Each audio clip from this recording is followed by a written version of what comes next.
Hello guys, welcome to legal galaxy and Suma Mishra. Friends, पिछले कुछ दिनों से मेरे वीडियोस वगैरह अपलोड नहीं हो पा रहे थे। कुछ हेल्थ इश्यूज था, इस वजह से वीडियो बन नहीं पा रहा था। पर अब थोड़ी सी चीज़ें ठीक ठाक हैं, तो हम फिर से कंटिन्यू करते हैं। हम लोग बिहार एपीओ मेंस के लिए एक सीरीज स्टार्ट किए थे, जिसमें माइनर एक्ट को डिस्कस करने के लिए हमने आप लोगों से कहा था, और उसमें डाउरी प्रोहिबिशन एक्ट आपके साथ डिस्कस किए थे। और आज हम उसी रिफरेंस में करप्शन एक्ट को डिस्कस करेंगे। देखिए, जो हमारा प्रिवेंशन ऑफ करप्शन एक्ट है, मतलब भ्रष्टाचार निवारण अधिनियम, वह अधिनियम जो है 1988 का बना हुआ है। लेकिन थोड़ा सा इसके प्रीव्यू को देखें कि कब ये मतलब इस एक्ट को बनाने की ज़रूरत आखिर क्यों पड़ी। देखिए, हमारा जो सबसे इम्पॉर्टेंट जो पेनल कोड है, इंडियन पेनल कोड 1860 का, इसमें करप्शन से रिलेटेड प्रोविज़न दिए गए थे। और वो प्रोविज़न जो है वह सेक्शन 161 से लेकर के सेक्शन 165A तक प्रोविज़न आईपीसी में दिए गए थे। लेकिन इसके बाद भी आफ्टर इंडिपेंडेंट, जब हम भारत स्वतंत्र हुआ 1947 में, उसके बाद ये महसूस किया गया कि नहीं, एक नया हमारा एक्ट बनना चाहिए। और उसके बाद जो है anti corruption act, prevention of corruption act 1947 बन के तैयार हुआ। और इस एक्ट में 2 बार अब तक संशोधन हो चुके हैं। सबसे पहली बार इसमें संशोधन हुआ था 1952 में, दूसरी बार संशोधन हुआ था 1964 में। इसके बाद इस संशोधन होने के बाद और एक्ट के भी बनने के बाद बहुत सारी चीज़ें थी जो छूट गई थी, या करप्शन पे कंट्रोल पूरी तरह से नहीं हो पा रहा था। उसके बाद जो है संथानम समिति बनी थी। संथानम समिति इसीलिए बनी थी कि वो अपनी रिपोर्ट दे कि आखिर इस मामले को कंट्रोल करने के लिए, इसको निस्तारित करने के लिए और क्या किया जाए। तो इन्हीं की रिपोर्ट के बाद जो है 1988 में प्रिवेंशन ऑफ करप्शन एक्ट बना। इस एक्ट में भी अभी हाल ही में 2018 में अमेंडमेंट हो चुका है, जो कि 26 जुलाई को हुआ था। ठीक है, अब ये तो रही बात कि इस एक्ट के बनने के पीछे की क्या हिस्ट्री थी। लेकिन अगर हम इस प्रिवेंशन ऑफ करप्शन एक्ट 1988 की बात करें, तो यह एक्ट बहुत बड़ा नहीं है, छोटा सा ही एक्ट है, लेकिन बहुत इम्पॉर्टेंट रोल प्ले करता है। देखिए, इसमें कुल मिलाकर के 31 सेक्शन है।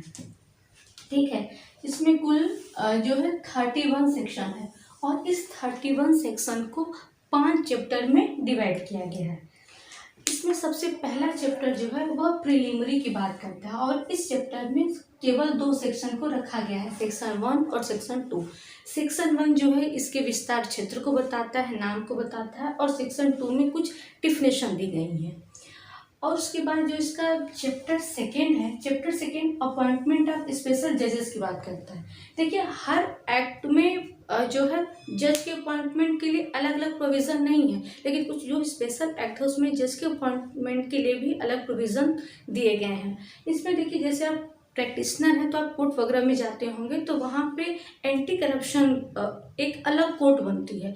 वह जो है उसमें कुछ अलग स्पेशल जज होती हैं, और वो अलग से अपॉइंट की जाती है केवल करप्शन के मैटर को सुनने के लिए। इसमें कुल मिलाकर के सेक्शन 3 से सेक्शन 4 तक दिया गया है चैप्टर 2 में। उसके बाद चैप्टर 3 की बात करें, तो चैप्टर 3 जो है ऑफेंस और पेनाल्टी की बात करता है, कि यह बताता है कि कब माना जाएगा कि इस एक्ट से रिलेटेड कोई ऑफेंस हुआ है या नहीं हुआ है। अगर कोई ऑफेंस हुआ है तो उसके लिए किसको कितना पेनाल्टी दिया जाएगा, या कितना उसको पनिशमेंट दिया जाएगा।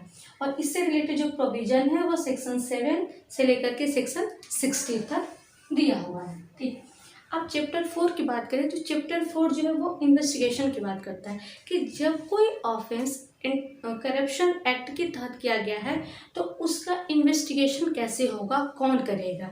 इससे रिलेटेड जो प्रोविज़न है वो 2 सेक्शन में दिया गया है, सेक्शन 17 और सेक्शन 18। इसके बाद एक और चैप्टर की बात करते हैं, वह चैप्टर है 40A। देखिए, 40A जो है ना, यह नया अमेंडमेंट हुआ जब 2020 में, तब उस अमेंडमेंट के बाद यह चैप्टर जोड़ा गया है। यह संपत्ति की कुर्की और अटैचमेंट की बात करता है और इससे रिलेटेड जो प्रोविज़न है वो 18A में दिया गया है। ये भी नया इसमें इंक्लूड किया गया है। और लास्ट जो हमारा अंतिम चैप्टर है वह चैप्टर 5 है और चैप्टर 5 जो है वह सैंक्शन और prosecution under other miscellaneous provisions की बात करता है। ठीक है, और यह जो है सबसे लास्ट चैप्टर है इस एक्ट का और इसमें जो सेक्शन है वह 19 से लेकर के 31 तक दिया गया है। देखिए जो 31 का सेक्शन है, 31 सेक्शन इस एक्ट का, वह सिर्फ इस चीज़ को थोड़ा सा और एक्सप्लेन करता है कि जब यह एक्ट बन गया तो आईपीसी में जो प्रोविज़न दिया गया था सेक्शन 161 से लेकर 165A तक जो करप्शन से रिलेटेड था उसको रिपील कर दिया गया और यही बात जो है वह चैप्टर 5 के लास्ट सेक्शन या कहिए कि इस एक्ट के लास्ट सेक्शन 31 में दिया गया है। उसके बाद जो 2018 में अमेंडमेंट हुआ था उस अमेंडमेंट के बाद इस एक्ट में कुछ नई धाराएं जोड़ी गई हैं और एक नया अध्याय जोड़ा गया है। देखिए जब भी आपसे एमसीक्यू में अगर कभी ये पूछे तो ये मत वहाँ पे चेंज कर दीजिए कि इसमें चैप्टर जो 5 से बढ़ करके चैप्टर 6 हो गए हैं। नहीं, जो वो टोटल सेक्शन है वह 31 ही रहेंगे, टोटल चैप्टर जो है वो 5 ही रहेगा जब तक यहाँ 5 के बाद कोई 6 चैप्टर ऐड ना हो। अगर इसके बीच में जैसे 2A है, 3A है या 4A है, वैसे अगर कुछ नया इसमें ऐड किया जाता है तो उसको अलग से हम काउंट नहीं करते हैं बल्कि उसी से के साथ ही पढ़ते हैं। ठीक है, तो ये रहा हमारा प्रिवेंशन ऑफ करप्शन एक्ट का पूरा ओवरव्यू। मेरे ख्याल से आप लोगों को थोड़ा ओवरव्यू समझ में आया होगा। आज मेरा उद्देश्य ये था कि कम से कम आप लोगों को इसका ओवरव्यू दे दें और बाद में जो इम्पॉर्टेंट चैप्टर है जिससे रिलेटेड क्वेश्चन बहुत आते हैं उसको हम आपके साथ डिस्कस करके। इसमें सबसे इम्पॉर्टेंट चैप्टर देखिए चैप्टर 3 और चैप्टर 4 है जो ऑफेंस और इन्वेस्टिगेशन की बात करता है। ठीक है, उसके बाद जो डिफिनेशन क्लॉज में है 2-3 डिफिनेशन हम उसको भी देख लेंगे। उसके बाद नेक्स्ट मतलब 2 या 3 वीडियोस में ये पूरा एक्ट भी हमारा समाप्त हो जाएगा। आई होप कि आपको अब इतना समझ में आ गया होगा और वीडियो अच्छा लगा तो इसे लाइक और शेयर करना मत भूलिएगा और अगर आप चैनल पे नए हैं तो इसे सब्सक्राइब जरूर कर दीजिएगा। Okay, thanks to all and bye.